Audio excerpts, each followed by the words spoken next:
Hello, and welcome to Permaculture for Beginners. If you've ever wanted to grow your own food, reduce waste, or live in a way that's more thoughtful and balanced, this series is for you. In this first episode, we are starting with the basics. What is permaculture? Where did it come from? And how it can help you. Whether you live in the countryside, the suburbs, or in a flat in the city. What is permaculture? Permaculture is a way of designing systems that support both people and the natural world. It can be used for things like growing food, collecting rainwater, improving soil, reducing waste, and managing energy. But it's more than just a collection of techniques. It's a way of thinking carefully about how things are connected and how to make them work together in a more sustainable and lasting way. In short, it's about working with nature rather than trying to control it.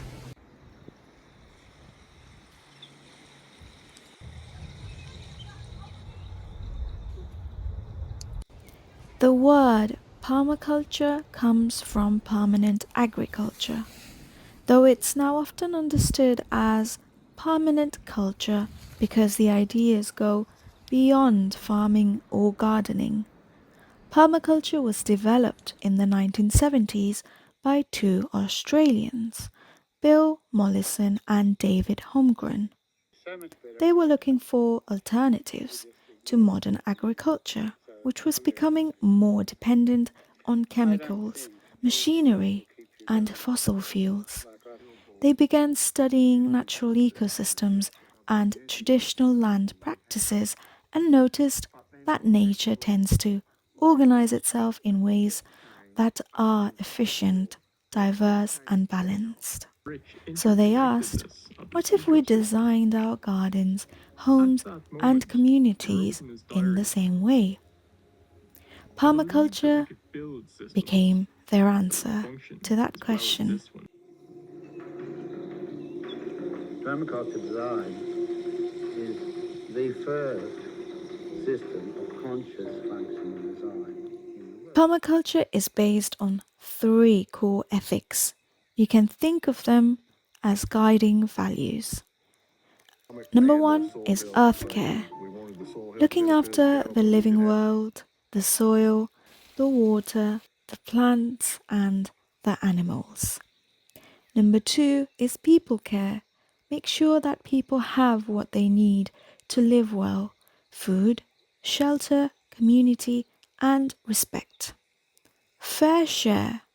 Take only what you need, share what you don't, and avoid waste. This keeps things in balance. These three ethics help shape every direction and decision in permaculture, from how we grow food to how we build homes or use resources.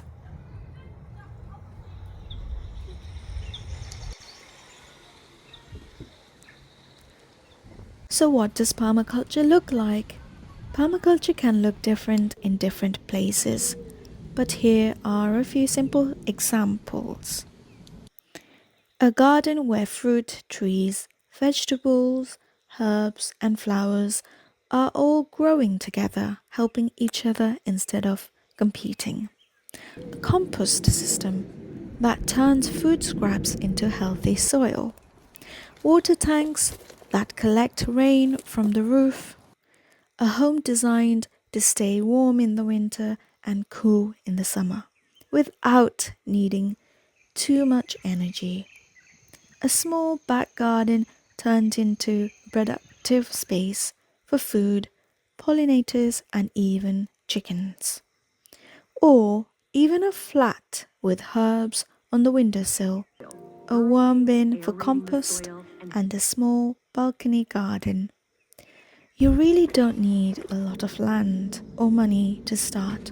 What matters most is how you design the space you have.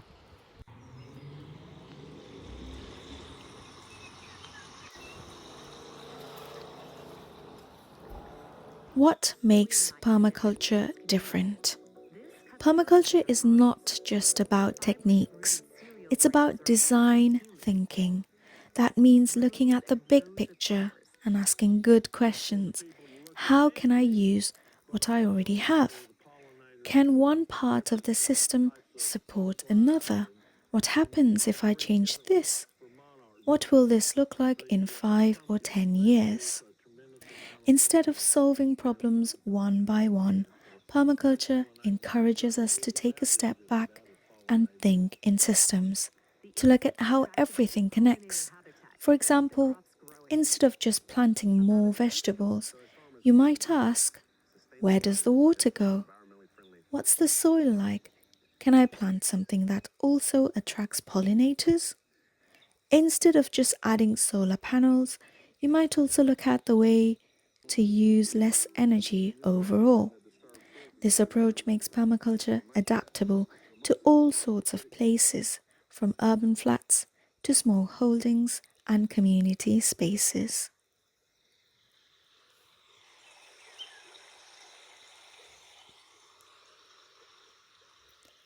Is permaculture just for gardeners? Not at all. Permaculture is for people who live in the cities with balconies or window boxes, families with gardens or allotments, schools with community groups, people who rent, people who own, and people who are simply curious. It's not about being perfect or going off grid. It's about making better decisions over time, using what you have and thinking ahead. You can start with something small like composting, saving water, planting herbs, and build from there.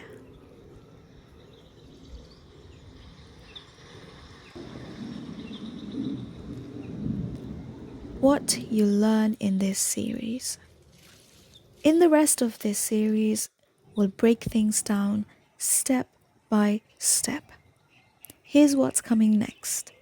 The 12 permaculture principles, practical ways to design and make decisions, how to observe your space and understand how it works, the idea of zones and sectors, which help you plan where to place things, soil health, composting and no-dig gardening, managing water, including rainwater, drainage, and reusable water, creating low-maintenance food systems, and small-scale projects you can try even if you are a complete beginner. By the end, you'll have a clear understanding of what permaculture is and how to begin applying it in your own life.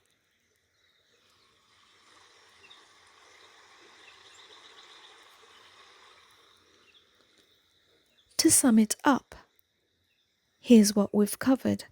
Permaculture is a way of designing systems that care for people and nature at the same time.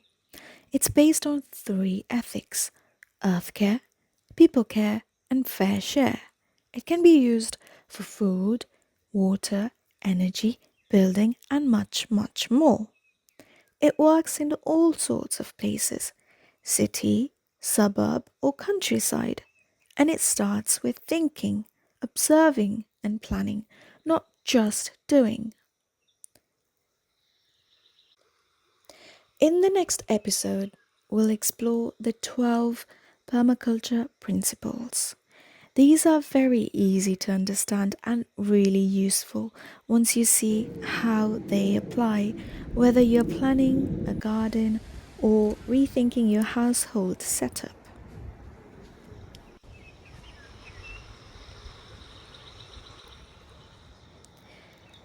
Thanks for watching Permaculture for Beginners, and if you found this helpful, consider subscribing and leave a comment below.